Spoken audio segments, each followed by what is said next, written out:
Hi, this is Corey Jensen. Who should create the school's vision? This is EDL 852, and it's the case study for the course. Section 1, summarize.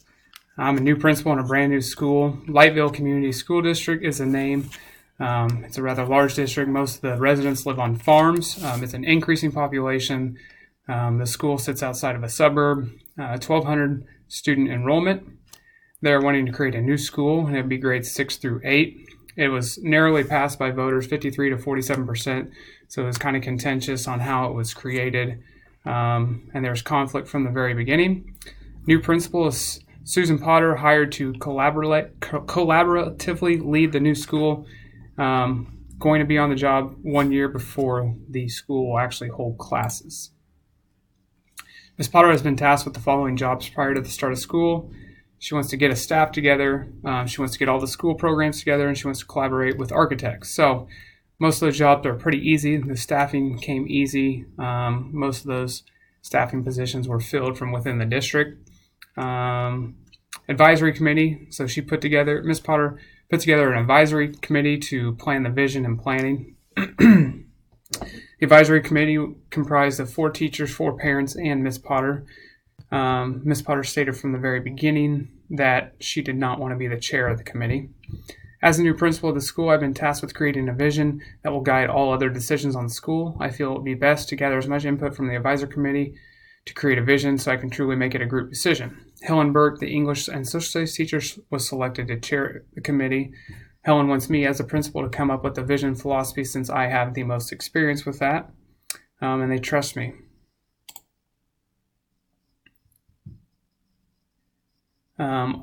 Community members, students, principal, advisory committee, and superintendent, all these parties are involved with this situation, and I'm wanting to collaborate with all of them and come up with a vision together.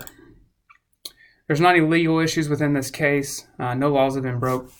I believe to truly create a vision statement, it takes more than one person's view. I want to create a vision that reflects the community as a whole, not just myself, and I want to represent the best way possible and ensure diversity. Creating a vision statement not only creates a path for students, teachers, and community members, but it also sets a new direction for programs that the school will create.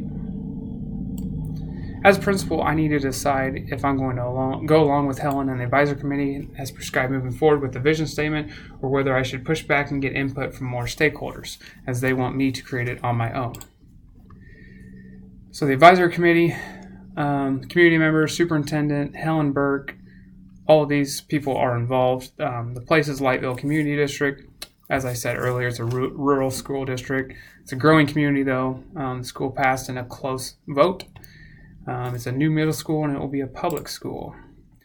This decision could be damaging to the community, but I believe it impacts me more than anyone else. It'll kind of set the tone for my tenure as a principal at the school. What I decide to do will reflect on who I will be as a leader. I need to consult with the school board, superintendent, and let them know my feelings. I don't want to point fingers or blame anyone specifically, but I want my voice to be heard. I think before making a final decision, I need to get more input. So step 1, take no action. By taking no action, I would appease the advisory committee, which consists of my teachers and school board members. Step 2, most comprehensive, refuse to create a vision statement on my own. Go talk to the school board and superintendent and explain why I do not want to do this on my own. Intermediate strategies, bring a principal or superintendent that has gone through the process and talk to them, see what their feelings are. Create a couple different vision statements and send those to the community members to vote on.